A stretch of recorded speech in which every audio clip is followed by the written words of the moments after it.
You know, usually when we think about ancient traditions, especially martial arts, we picture something completely organic. Right, like a wild forest or something. Yeah, exactly. A wild, untamed forest that has just grown however it wanted over centuries. Just totally unmanaged. Right. You have trees tangled together, roots sprawling absolutely everywhere, different species fighting for sunlight. Vines wrapping around the branches, It's yeah. chaotic, it's natural, and it is fiercely protective of its own ecosystem. And really, that is how human fighting systems evolve for most of history.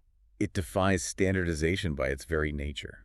I mean, a survival skill developed in a remote mountain village is going to look completely different from a combat tactic developed in a crowded urban center. Because the environment is different. Exactly. The environment and the immediate needs are just totally different. The organic growth is a feature. It's not a bug. But then you look at what happened to Japanese martial arts at the very end of the 19th century and the turn of the 20th. The massive shift. It really is. Suddenly you realize that wild, ancient forest is being systematically bulldozed. Just cleared right out. Yeah. And in its place, this massive bureaucratic organization is planting a perfectly manicured, symmetrical, grid-like botanical garden. It's a great way to put it. Every tree is trimmed to the exact same height.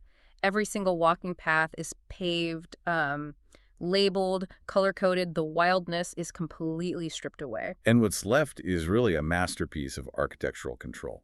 Which brings us to our topic today. If you join us for part 1 of this deep dive, we covered the founding of the Dai Nippon Butokukai, or the DNBK, in 1895. Right, the whole spiritual rebirth of the warrior ethos. Exactly. But today, we're looking at something even more fascinating, I think. We're getting into the actual mechanics of standardization. The social engineering aspect. Yes, the social engineering. We are going to explore how the DNBK took hundreds of chaotic, fiercely secretive, and often rival samurai traditions. And they really hated each other, some of these schools. Oh, totally. And they actively engineered them into a single, highly legible, government-backed identity. An identity that, you and the rest of the world recognize today simply as martial arts. Right. So we're going to track the entire product life cycle of this transformation. From standardizing the actual physical techniques Sure. to certifying the practitioners. Right, and paying them. Plus a massive philosophical rebrand that changed the very meaning of combat. And finally, the mass distribution of this newly engineered system into the minds of millions of tool children. It's wild, but to really appreciate the scale of what they pulled off, we have to ground ourselves in the reality of the late 19th century martial arts landscape. Because the word chaotic almost feels like an understatement. It really does, based on the sources. I mean, you are dealing with hundreds of distinct, isolated schools. The Ryuha. Right, the Ryuha. You had schools like Tenjin Shin'yo-ryu, Fusen-ryu, and these were not simply different gyms where you could just, drop in for a Tuesday night class. Oh, no, not at all. These were highly guarded, proprietary organizations. The secrecy was absolute. From the sources, it's clear these weren't open-door institutions. If you were a student, you often had to sign a literal blood oath. A keppan, right? Yeah, a keppan. You were swearing that you would never, ever reveal the techniques to an outsider. Which is just crazy to think about today, with everything being on YouTube. Exactly. Yeah. And because of that isolation, they had entirely different philosophies of combat. Right. Some of these schools focused almost exclusively on intricate groundwork. Joint manipulation, chokes, that sort of thing. Yeah. And then others cared only about explosive throwing techniques or striking vital points to end a fight in seconds. They didn't even agree on what constituted a victory. Which is a huge problem, right? It's the core of the problem. Think about it. If a ground fighter goes up against a thrower, Okay. and the thrower tosses the ground fighter, but the ground fighter drags him down and applies a chokehold. Right. Who won? Exactly. In the context of a historical battlefield, the survivor wins. It doesn't matter how it looks. But in a modernizing society, that ambiguity is a total nightmare. Japan at this time is rapidly trying to consolidate into a unified modern nation state. They are looking at Western models of education, military organization, public health. They want a populace that is strong and disciplined. And unified, above all unified. So they look at these ancient combat arts and think, well, this could be an incredible tool for national education. But you immediately run into a logistical brick wall. A massive one. Because if you want to use martial arts as a mass national educational tool, you cannot build a curriculum out of secrets. You certainly can't.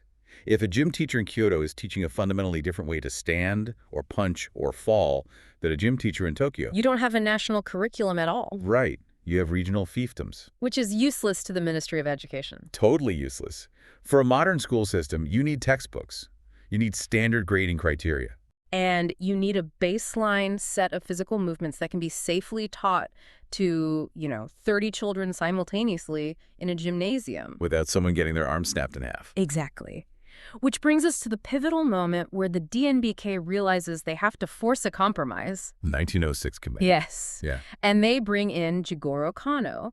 Now, if you, listening to this, know anything about modern martial arts, you probably know Kano as the founder of Kodokan Judo. He's a legendary figure. But what really struck me in the source material is that Kano wasn't just this tough, gritty fighter. His primary identity was actually that of an educator. And that distinction is everything.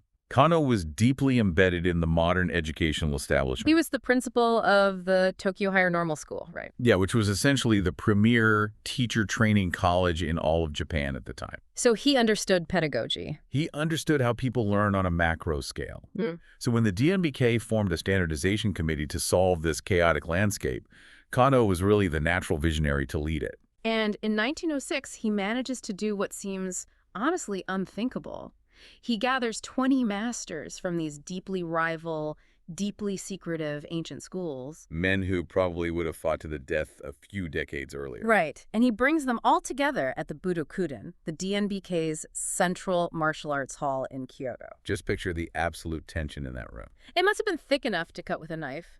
You have 20 men whose entire status, their livelihood, their identity, all of it is tied to the superiority of their specific secret fighting style. And Kano essentially locks them in a room and says, look, we aren't leaving until we agree on a unified baseline. He was trying to establish what they called a standardized Kata. Right, Kata. And Kata refers to prearranged, formalized sequences of movements, forms. Like a choreographed routine. Basically, yeah. Wow. It's a way to drill specific concepts safely without the chaos of live resistance. But how do you get 20 massive egos to agree on one routine? Well, to get these stubborn masters on board, Kano deployed this brilliant linguistic analogy. I love this part. He told them, Kata is the grammar, and Randori, which is free, live sparring is the composition.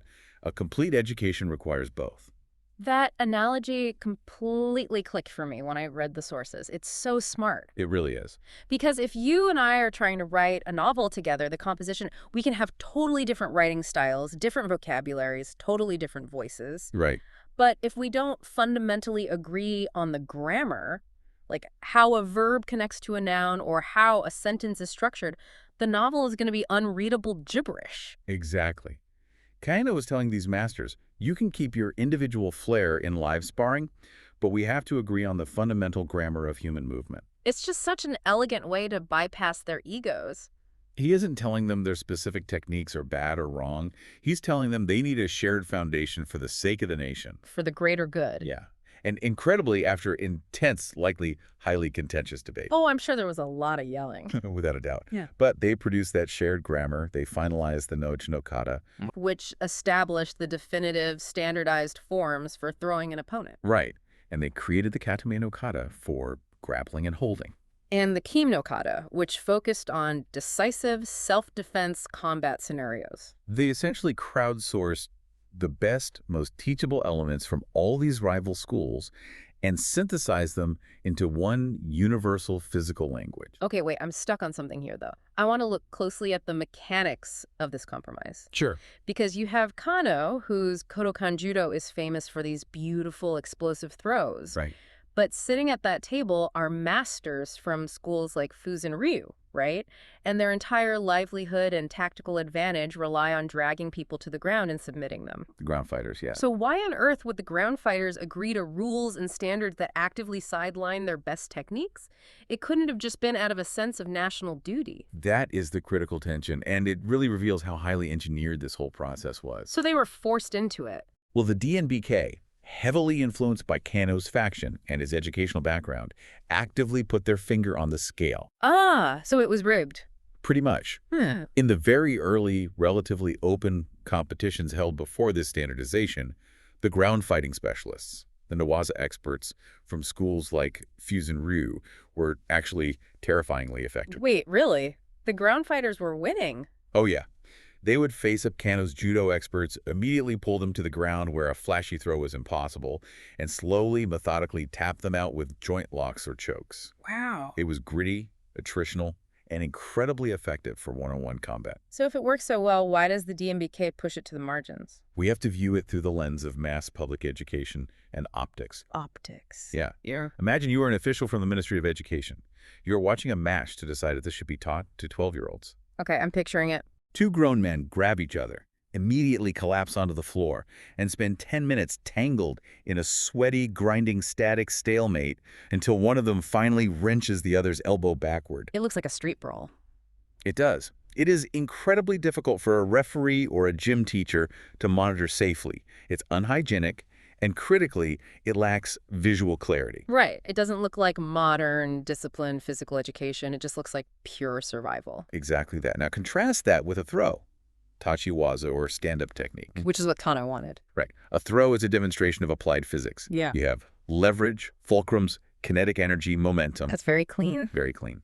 One person off-balances the other, steps in, and with explosive vertical grace launches them through the air, culminating in a loud, decisive slap on the tatami mat. It has a clear beginning, a clear middle, and a definitive end. And a single instructor can watch 30 students practice a throw and instantly correct their posture from across the room. So the DNBK literally writes the rules of this new standardized system to mandate stand-up fighting. They do. They define a definitive victory, and upon by the momentum, speed, and force of throwing an opponent squarely onto their back. If you do that, the match is instantly over.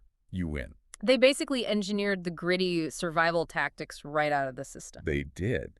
By restricting ground fighting and rewarding the explosive throw, they were prioritizing visual clarity, hygiene, and teachability over raw, anything-goes combat effectiveness. The ancient, unmanaged forest of combat was pruned to make it safe and palatable for the masses. That's exactly what happened. It's a fascinating trade-off, really. You lose a little bit of the deadly, no-rules reality of combat, but you gain the ability to safely teach millions of people the mechanics of leverage and balance. A necessary sacrifice for a national curriculum. So the DNBK has achieved the first step. They have their unified grammar, the standardized kata, and a unified rulebook that favors clean, legible throws. They have the product. Right, they have the product. But if you're trying to roll this out on a national scale, you need a way to measure and reward fluency in this new language. You need a universal yardstick. Which takes us into the brilliant way they modernized the certification of skill, because the old system of the samurai was fundamentally incompatible with the modern bureaucratic world. It really was. Let's talk about the Menkyo Kaiden. Ah, yes. Under the old fragmented system, progress wasn't a public affair at all. If you devoted your life to a master, sweeping his floors, training in secret at night, and eventually learning all his proprietary techniques, he might award you a handwritten paper scroll. The Menkyo Kaiden essentially meant a license of total transmission. Meaning he taught you everything. Right. It was proof that the master had poured his complete knowledge into you. But think about the functional utility of that scroll. It's pretty limited. It's deeply intimate and highly subjective. It's basically a barter system. I mean, if I have a scroll from a tiny mountain village and I move to a massive dojo in Tokyo, no one in Tokyo has any idea what my scroll actually represents. They don't know your master. They don't know our standards. My scroll has zero exchange rate outside of my immediate community. That is a great way to conceptualize it. The exchange rate was zero. Right. The DNBK recognized that Japan was moving into an era of mass industrialization and bureaucracy. This new society was becoming obsessed with standardized metrics. Like modern certifications. Exactly. They wanted university degrees, medical licenses, objective, measurable standards of competence. The subjective paper scroll was just a relic. They needed to make progress universally legible. So that a person's skill level was immediately obvious to anyone, anywhere in the country. And what blows my mind is where they found the solution to this. It's so unexpected. When you think of the tiered martial arts ranking system, the white belts, the brown belts, the legendary black belt, you naturally assume this is some ancient warrior tradition. Passed down from the blood-soaked battlefields of the Sengoku period. Exactly. But the source material reveals it has absolutely nothing to do with ancient warriors. Nothing at all. It is entirely borrowed. Borrowed from where? The DNBK, specifically championed again by Jigoro Kano, looked to the classic board game of Go. A board game. That is just nuts. It's like finding out the rules of modern football were based on Monopoly. It sounds absurd, but it is conceptually brilliant. The game of Go, which involves placing black and white stones on a grid to capture territory, had an incredibly sophisticated, centuries-old ranking system. Way before martial arts used it. Long before. They used a system of Dan, which means step or grade to measure advanced players, and Q to measure beginners. Okay. What made the Go system so effective was that the ranks weren't just vanity titles, they were deeply mathematical. How so? Well, if a third Dan played a first Dan, the difference in rank dictated exactly how many handicap stones the weaker player received at the start of the game. Oh, to ensure a perfectly fair match. Exactly. It's a precise, objective metric of skill. So Kano essentially looks at this board game and says, what if we apply that exact mathematical ranking metric to human physical combat? He gamified martial arts. He really did. They adopted the Dan ranks, from 1st Dan up to 10th Dan, and the key ranks for the novices. But they needed a way to show it visually, right? Yes. To make this metric instantly visible in a crowded training hall, they attached physical markers to the ranks, colored belts and cords. The famous belts. Right. The beginners wore white or light blue, intermediate practitioners wore brown or green, and those who achieved the Dan ranks wore black. So to return to our economic analogy, if the old scroll system was a chaotic barter economy, the Dan system was the introduction of a standardized fiat currency. Is a perfect comparison. Suddenly, a practitioner from Kyoto could walk into a dojo in Hokkaido, and the instructor wouldn't need to ask who their master was or try to read a scroll. The instructor just looks at the color of the belt. And knows exactly where that person stands in the universal hierarchy. It creates a national interchangeable currency of martial skill. It completely streamlined the administration of the art. It's so efficient. But the DNBK understood that a massive bureaucracy needs more than just a measurable workforce, right? It needs executives. Okay, the management tier. Exactly. A black belt tells you someone is physically proficient, but it doesn't necessarily give them authority over a region. Right. So, to organize the elite masters, they created an apex to this ranking system. They established prestige titles that sat above the belts. The ultimate corporate org chart for warriors. Precisely. They created 3 core titles. At the top was the Hanshi, which translates roughly to master or literally model warrior. The model warrior, wow. Below that was the Kyoshi, meaning teacher or instructor. Oh. And eventually they added the Renshi, meaning practitioner or forged expert. But the requirements for achieving that top title, the Hanshi, those were not just about combat prowess, right? Not at all. You couldn't simply walk in, throw everyone onto the mat, and demand the title of master. The sources outline the requirements, and they are staggering. I mean, first, there was an age and time requirement. You generally had to be over 60 years old. With over 40 years of dedicated, continuous martial arts training. But the detail that really highlights the social engineering aspect for me is the character requirement. Oh. The regulations explicitly stated that a candidate had to be of good moral character and serve as an absolute moral model for the martial way. You had to be a pillar of the community. Right. You had to demonstrate absolute loyalty, discipline, and irreproachable public conduct. And why did the DNBK care so much about morality? They're a martial arts organization. Because attaining the rank of Hanshi wasn't just a shiny certificate you put on your wall. It came with a literal government-backed financial pension. Wait, really? A pension? Yes. The DNBK paid these masters an annuity, sometimes up to 25 yen a year, which was a very significant sum at the time. Getting a government pension for doing martial arts is incredible, but when you look at the broader historical context, the absolute genius of this move becomes clear. It solves a massive political problem. It really does, because a few decades prior, the Japanese government had officially abolished the samurai class. Right, the Meiji Restoration changes. They passed edicts banning the wearing of swords in public. They stripped the samurai of their hereditary stipends. So you had thousands of highly trained, deeply proud combat experts who were suddenly disenfranchised. Impoverished and totally stripped of their societal identity. That is a recipe for a violent rebellion. It's a profoundly dangerous demographic to leave alienated. The DNBK steps in and offers them a lifeline. Right. They say, we will give you back your prestige. We will give you a state-sponsored title that places you at the very top of a respected hierarchy. And we'll give you a retirement plan. Exactly. But the catch was, to get that money and that status, You had to play by the DNBK's rules. You had to teach their standardized curriculum. And you had to be a legally certified moral role model for the state. It is the ultimate retention tool. They took a demographic of potentially rebellious, disenfranchised warriors and basically transformed them into fiercely loyal, pension-drawing state employees. The masters weren't just teaching physical movements anymore. They were bought and paid for, agents of state morality. They secured the absolute loyalty of the instructors. They did. So now, if you look at where the DNBK is at, they have a standardized physical product, the unified kata. Right. They have a standardized system of measurement, the Dan ranks and colored belts. Yep. And they have a loyal, organized executive class, the Hanshi. They've got the whole corporate structure. But they still face a massive barrier to mass adoption. They need to get this product out of specialized dojos and into the public school system. And to do that, they needed to fundamentally change what the product actually meant. Which brings us to arguably the most brilliant marketing pivot in the history of physical culture. The Great Rebrand of 1919. In 1919, the DNBK issued an official top-down mandate regarding the nomenclature of their arts. The naming conventions. Right. Up until this point, most martial arts used the suffix jutsu.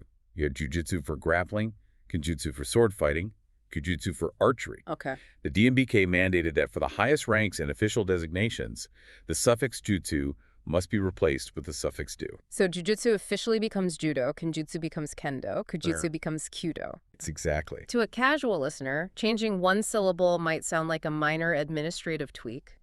It seems small. But the philosophical chasm between those two words is massive. Let's break down the linguistics here. What does jutsu actually mean? Jutsu translates roughly to technique, art, or science. Okay. It implies a purely utilitarian practical application. The jutsu of the samurai were technologies for killing, for maiming, for surviving on a battlefield. Right, it's about results. Exactly. If you are practicing kenjutsu, your goal is to learn the most efficient biometric angles to cut through human flesh and bone. It is pragmatic, and it is externally focused. It is about what you do to the enemy. It's unapologetically violent. But do, which is the Japanese pronunciation of the Chinese character Dao, means something completely different. Do means the way or the path. The way. It carries thousands of years of deep philosophical and spiritual weight from Taoism and Buddhism. By officially changing the name to Do, the DNBK shifted the focus entirely inward. They declared that the ultimate goal of these practices was no longer combat or defeating an enemy. And what was it? The goal was lifelong human development, character building, spiritual refinement, and self-perfection. The physical movements were just a vehicle for spiritual enlightenment. It is a PR masterpiece. I mean, imagine trying to pitch self-defense classes to a modern elementary school board. Right. If you call it combat knife fighting and joint breaking, the school board is going to call the police. They'll throw you out of the room. But if you take the exact same physical movements and rebrand it as mindful blade arts for inner harmony. Suddenly the school board is asking if you offer weekend seminars for the teachers. Exactly. You take the threat out of the language entirely. It completely sanitized the arts for public consumption. Mm. And the DNBK marketed these ways heavily, leaning into this aura of ancient, mystical Japanese spirituality. But the profound irony here, really the absolute peak of this social engineering, is that this ancient spiritual path was actually a highly engineered modern construct designed to serve the industrial state. That is the crucial layer here. Because earlier in the Meiji period, around the 1880s, the Ministry of Education actually investigated martial arts and explicitly banned them from the school curriculum. Wait, they banned them? Why? Their reasoning was that these practices made students too rough, too savage, and fostered a dangerous, hyper-competitive spirit that was just incompatible with modern civil society. So they didn't want a bunch of thugs running around. Exactly. The state did not want to mass-produce assassins or individualistic brawlers. They were building an industrializing, rapidly militarizing empire. So what do they want? What they desperately needed were citizens who were physically robust enough to work in factories or serve in the trenches, who were highly disciplined, capable of enduring immense physical hardship without complaining. And obedient. Above all, deeply respectful of hierarchy and obedient to authority. So the state needs tough, obedient cogs for the machine. And the DNBK realizes that if you wrap this harsh physical conditioning in the shiny, unassailable wrapper of ancient spiritual enlightenment and character building, The Ministry of Education can't say no. exactly. The linguistic shift to do insulated the DNBK from all criticism. If a critic says hitting each other with bamboo swords is too violent, the DNBK can just respond, we aren't teaching violence. We are teaching the spiritual path of resilience, harmony, and the forging of the human soul. to argue against it would be to argue against morality itself. It became philosophically bulletproof. It really did. And that bulletproof branding unlocks the holy grail for the DNBK. With the standardized techniques, the legible ranking system, and the unimpeachable spiritual branding, they finally conquer the national school system. The ultimate goal. We move from martial arts as a niche hobby to martial arts as a mandatory pillar of citizenship. The progression of this is just striking, from being entirely banned in the 1880s to being allowed as an optional elective in 1911. And then the momentum just builds until it breaks through completely in 1931. Right, let's look at the global landscape in 1931. Okay, set the scene for us. The Great Depression is ravaging economies worldwide. Political instability is rampant. In Japan, nationalism and militarism are surging as the country expands its imperial ambitions in Manchuria. The tension is high. Very high. The government feels an acute need to harden its populace. And so in 1931, the Ministry of Education passes a mandate making martial arts a mandatory subject. Hishuka. Yes, Hishuka. Mandatory for all boys in middle schools and normal schools. Right. It is no longer optional. It becomes a fundamental requirement for making a Japanese citizen. But to justify making it mandatory across the entire nation, the DNBK had to continually prove to the government that they were producing educators, not just fighters. Right. And they did this by fundamentally changing the criteria for advancement. They demanded the creation of what we can call the intellectual martial artist. This was one of the most surprising details in the source material for me. When we picture a black belt exam, we picture a grueling physical gauntlet. Like sparring multiple opponents, demonstrating perfect forms. Sweating, fighting. But under the DNBK's evolved standards, physical dominance just wasn't enough. The exams officially required something called Setsumei. Setsumei, which translates to explanation. And these were written or oral academic tests on martial theory. Right. So let me get this straight. Just picture this. You are a physical phenom. You step onto the mat and completely dismantle every opponent. You toss them effortlessly. Your physical technique is absolutely flawless. You're a beast on the mat. Right. But then you sit down for the Setsumei portion, and you are asked to write an essay explaining the specific anatomical fulcrums involved in a hip throw, or the historical evolution of the kata, or the moral philosophy of yielding to force. Right. If you can't articulate the theory and the ethics, you fail. You fail. You don't get the rank. Regardless of how tough you are. It is a massive paradigm shift in the history of combat. The DNBK was sending a very clear message to its elite practitioners. Being a fighter is no longer enough. You must be a scholar. You must be an educator. Because a brawler can't teach a class of 30 kids. Exactly. They recognized that a physically gifted brawler might be able to win a street fight, but only a trained educator can break down a complex physical movement, explain the underlying physics and ethics, and safely transmit that knowledge to a gymnasium full of diverse students. They combined physical prowess with academic articulation. And this intellectualization is what cemented martial arts as an acceptable, celebrated academic subject. The state wanted articulate, disciplined role models shaping the next generation. But this creates a massive logistical nightmare. Oh, I can imagine. If you suddenly mandate that millions of schoolboys across the entire nation must learn kendo and judo, you need thousands and thousands of these highly intellectual, perfectly standardized teachers. And you cannot just find thousands of intellectual martial arts masters wandering the streets. No, you have to manufacture them. Which means the DNBK needed a factory. A literal factory for teachers. They needed an institution capable of mass-producing this very specific type of human being. And that brings us to the Budo Senmon Gakko. Also known as the Busen. The Busen, so what was it? The Busen was the martial arts specialty school, established in Kyoto. It was the DNBK's elite premier teacher training academy. Okay. If you were accepted into the Busen, you were entering the most intense, highly concentrated martial arts crucible on the planet. It was explicitly designed to forge the ultimate intellectual martial artist. I was reading the historical accounts of daily life at the Busen, and honestly, to call it a Spartan Ivy League almost seems too gentle. It was brutal. The daily schedule was so from 8:00 a.m. to noon, they are debating Confucian ethics and dissecting sentence structures. Very civilized. Very civilized. But then the afternoon hits. and they transition from the classroom to the dojo. And the historical descriptions of this afternoon training are terrifying. It's not what we think of as modern sports. No, this was not the polite, hygienic, sporting martial arts we might see in the Olympics today. The physical training was designed to push the human body and spirit to the absolute breaking point. How far did they push it? The accounts describe training halls in the dead of winter with absolutely no heating, or the sweltering, oppressive humidity of Kyoto summer. Ugh, miserable. Students would engage in endless, repetitive drills uchikomi until their muscles literally gave out. There are accounts of blood staining the tatami mats, of students collapsing from heat exhaustion or being choked into unconsciousness, only to be revived and forced right back into the sparring rotation. It was essentially a deliberate process of breaking down the individual ego and rebuilding it to the state's specifications. That's a perfect summary. The Busen took the beautiful spiritual rebrand of the Da, the path of self-perfection, and merged it with the fanatical, regimented discipline of a modern military academy.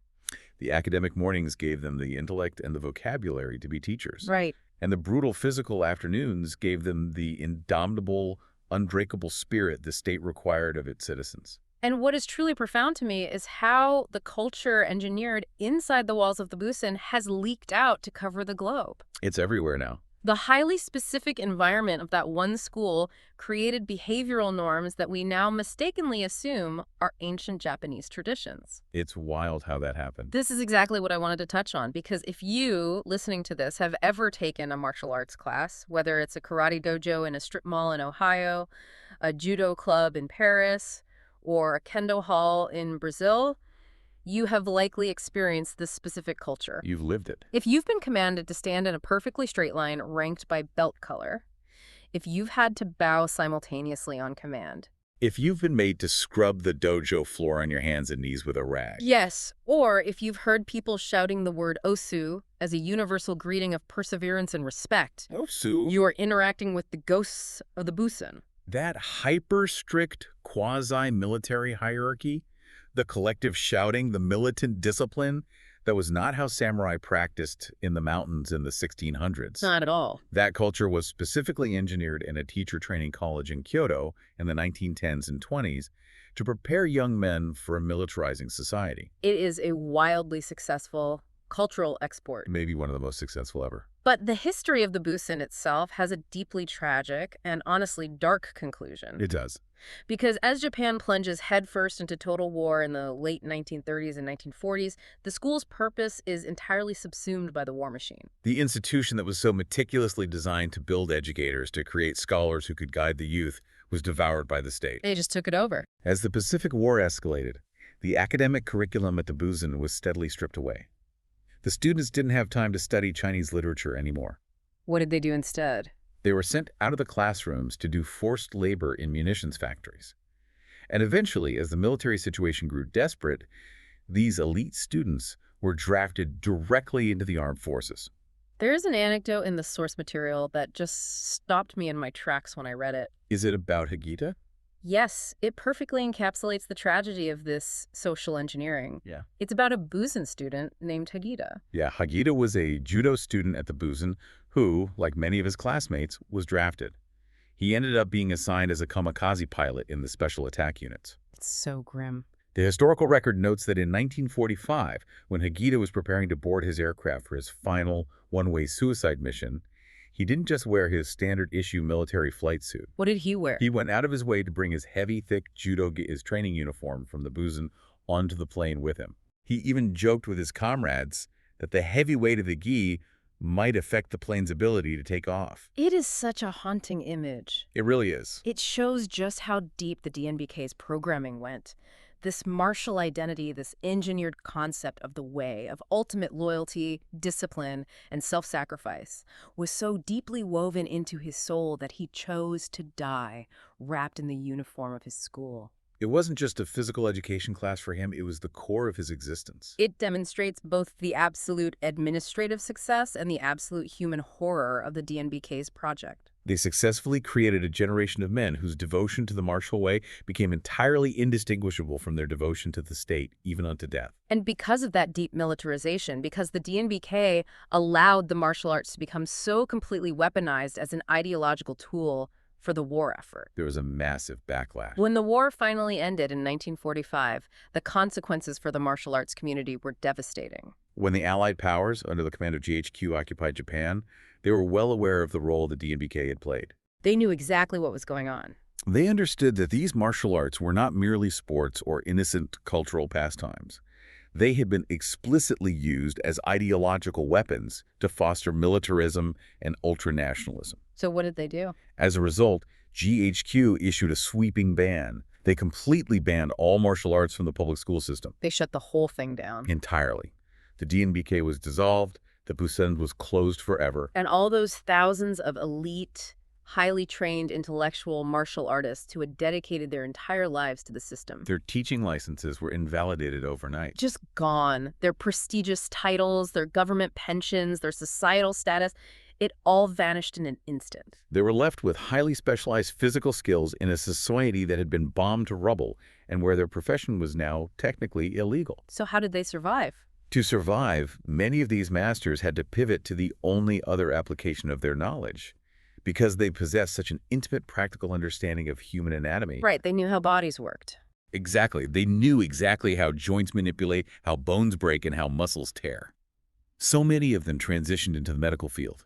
They became Judo Seifukushi. Which is what exactly? Essentially judo therapists or bone setters. You have men who are the elite spiritual and physical educators of an empire, the proud bearers of the Hanshi title, suddenly working in small local clinics, popping dislocated shoulders back into place, and wrapping sprained ankles just to put food on the table for their families. It is a profound, dizzying fall from grace. It serves as a stark historical reminder, really. When a cultural tradition allows itself to become entirely entangled with and funded by state power, it shares in the state's glory, sure, but it also shares in the state's destruction. A very heavy lesson.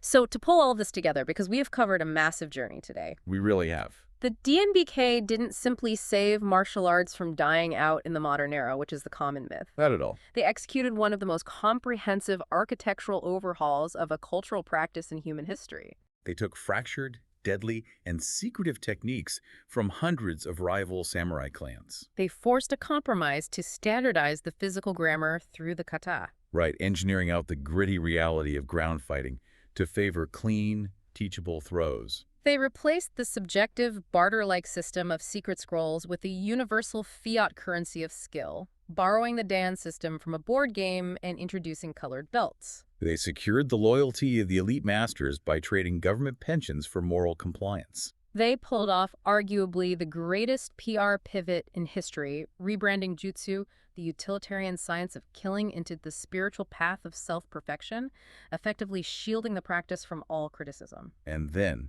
they demanded intellectual rigor, pumping this newly sanitized, deeply obedient philosophy through the veins of the public school system via the crucible of the Busen Academy. They took the wild, unmanaged, dangerous forest of ancient combat and systematically terraformed it into an industrial factory that mass-produced a standardized, loyal human spirit. It is a breathtaking feat of administrative engineering. Which leaves us with a totally new way of looking at the modern world. We've spent this whole time dissecting how a supposedly ancient Japanese combat tradition was actually heavily engineered by a 20th century bureaucracy for state purposes. Right. But it makes you wonder about the other physical cultures we engage in today. Think about modern yoga, for example. Oh, that's a great comparison. We picture ascetic sages meditating in the Himalayas, but the standardized, sequentially flowing vinyasa classes we take in brightly lit studios today were heavily codified in the 20th century, influenced by European gymnastics, and packaged for mass global consumption. Or think about modern military combatives or CrossFit or literally any system that promises to forge your character through standardized physical hardship. It forces you to look at the underlying architecture. Who designed the movements? Who benefits from the standardization? It's a very different lens. Exactly. The next time you walk past a local martial arts studio or a yoga retreat or a fitness boot camp, and you see people moving in unison, seeking spiritual growth through a highly structured physical curriculum, Ask yourself a question.